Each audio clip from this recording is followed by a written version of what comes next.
We just concluded the second in-person meeting of the International Coordination and Response Group for the victims of Flight 752. In attendance with me here today is Mohammad Haroun, Acting Foreign Minister of Afghanistan, Vadim Pristaiko, Foreign Minister of Ukraine, James Cleverly, the UK Minister of State for the Middle East, North Africa and International Development, Peter Hultquist, Minister of Defense of Sweden, and myself, François-Philippe Champagne, Minister of Foreign Affairs of Canada. Our collective goal remains the need for closure, accountability, transparency and justice for the victims of this terrible tragedy. We were briefly joined today by Mohammad Javad Zarif, the Foreign Minister of Iran, as a guest of the group for this meeting.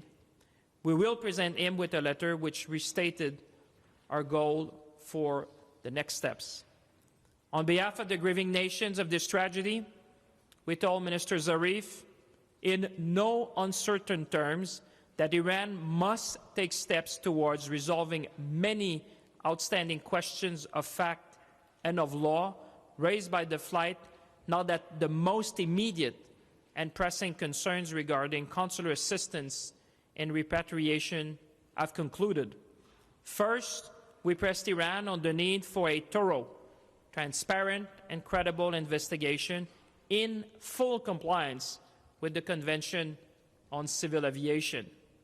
This, of course, means allowing for the black boxes to be transferred to a facility with the capacity to properly download and analyze their contents.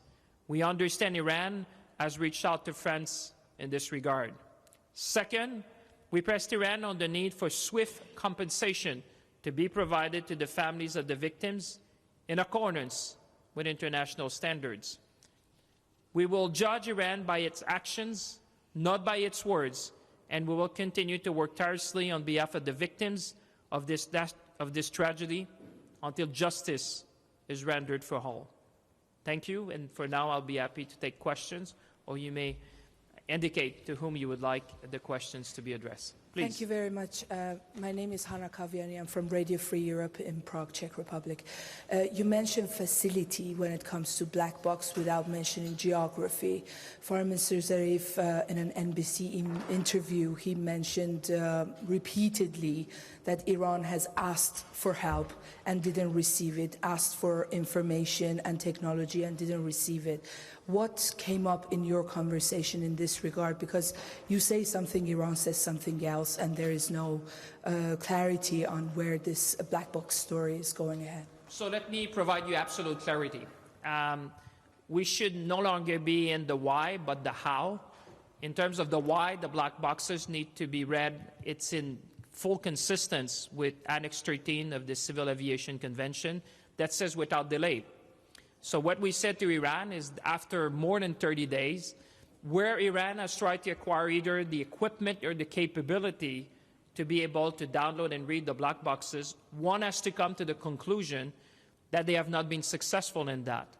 We have said from the Canadian perspective and many other nations that we would be willing to provide the expertise to accompany the process to make sure that it's done in full transparency. And we know that the French Civil Aviation Bureau has offered to the Iranian regime to send the black boxes France because they have the necessary equipment and the expertise. So obviously we will pursue that discussion with the Foreign Minister of France because we think that now it is in the interest of international law that Iran respect the words and the spirit of Article 13, which call for the content of the black boxes to be analyzed and downloaded without delay. Yes, sir. How do you define international standards regarding the compensation? Because apparently Iranian offered Ukrainians compensation, which Ukrainian authorities didn't like it. Well, I would say there's a fair body of law with respect to air disaster. What we were saying, and colleagues may want to add to that, was with clarity. We said that obviously the compensation should be equal for everyone, should be timely, That process should start as soon as possible, and we understand that Iran has appointed a vice president, what he referred to as legal, to start initiating the discussion with the International Coordination and Response Group on behalf of the heirs. So we hope that this process, and we expect that process to start shortly.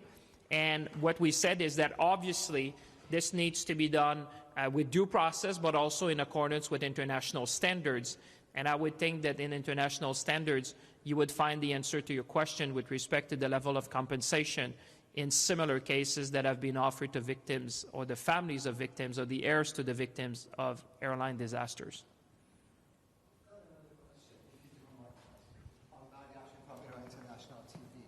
Does this tragic event impact Iranian and Canadian relationships? There is no diplomatic relationships since 2012. Would it be affect this relationship, or? Well, I would say on behalf of as the chair of the International Coordination and Response Group, the first set of issues we had to deal with was consular assistance.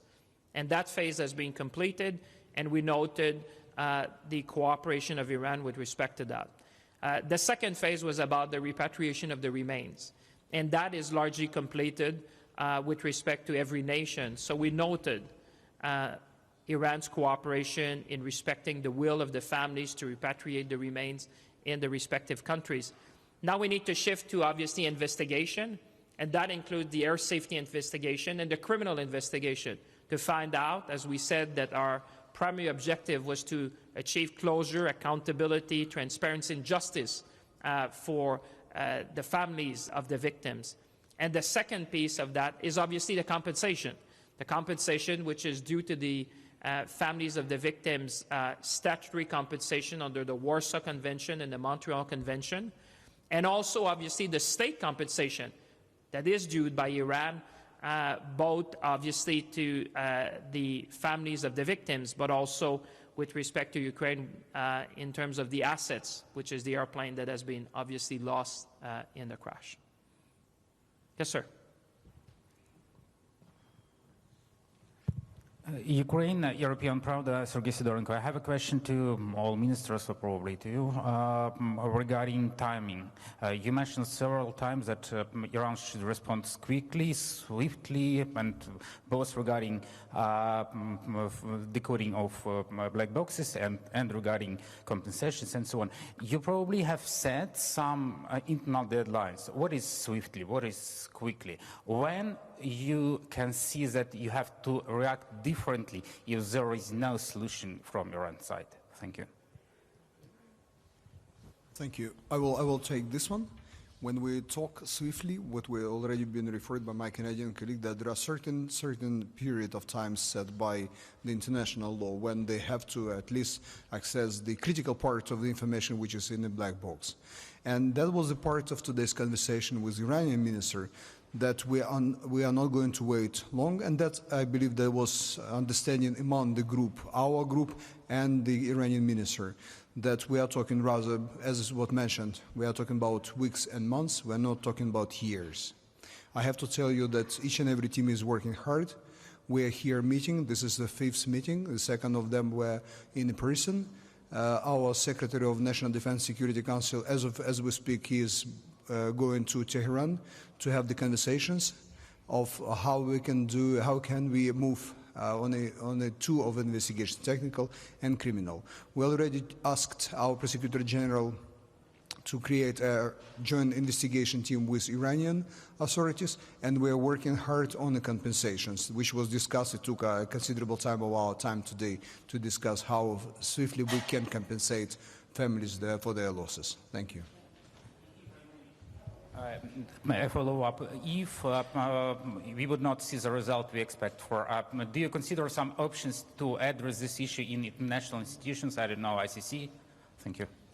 Well, I would say on behalf of the group, I think we have questions, families have questions, and the international communities has questions, and we deserve answers.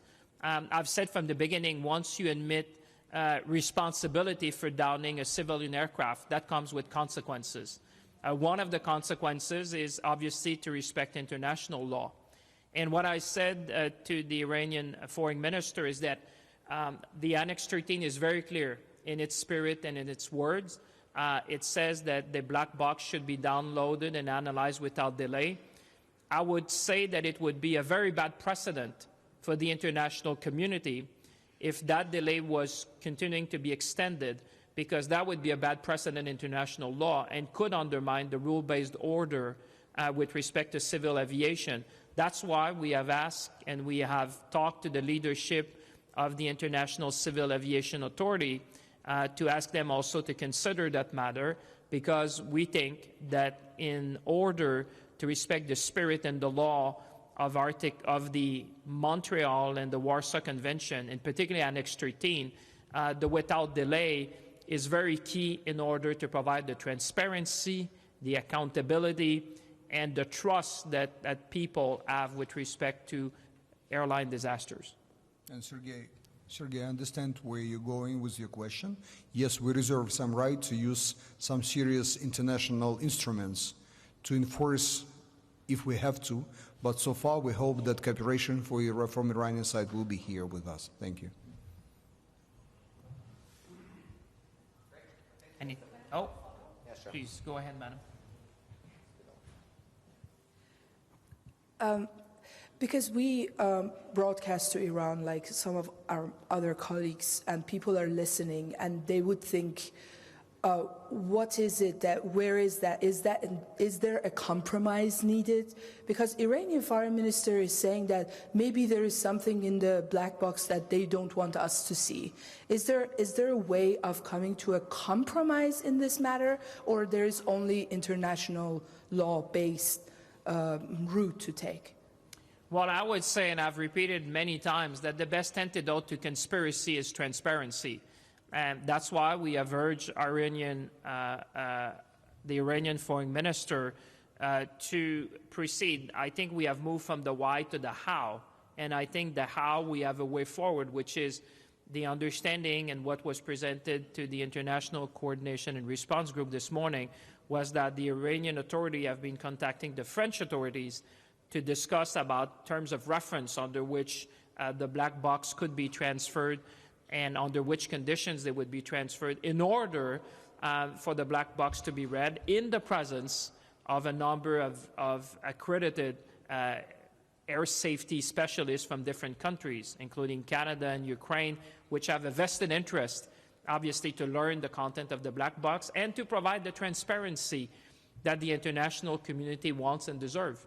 So I think that we will continue to press the Iranian foreign minister and the Iranian government to make sure that this process that is underway, as we understand it, is completed as quickly as possible, because obviously reading and downloading the black box is only one step of the air safety investigation, but there's also other steps that needs to be taken to have a full, transparent, and complete investigation on the criminal side to understand who was responsible, what was the chain of command, and what are the facts around the downing of PS752. Can that happen inside Iran?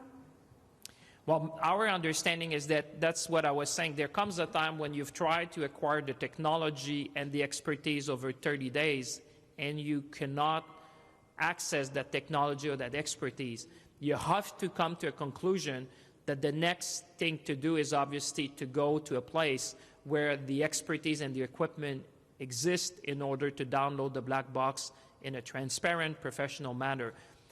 The place where that black box could be sent, and based on our discussion, is France, which has all the equipment, all the expertise, and all the credibility to be able to do that in a transparent fashion, so that Canadians, Ukrainians, and others, and the international community could be present when this happens. And we want that to happen quickly. What we said to the Iranian foreign minister, based on the information we got from different civil aviation authorities that Iran has been consulting, that the type of equipment you need is not something you can transport to another location. This is more like a lab where you need to go there physically in order to have the download and get the latest equipment to do that. And now that we've passed the 30 days mark, we think there's urgency for that to happen as quickly as possible, and that was our message to the Iranian Foreign Minister. Thanks. I think other ministers have commitments, so we'll leave it there. Thank you very Thanks, much. everyone. Merci tout le monde. Thank you.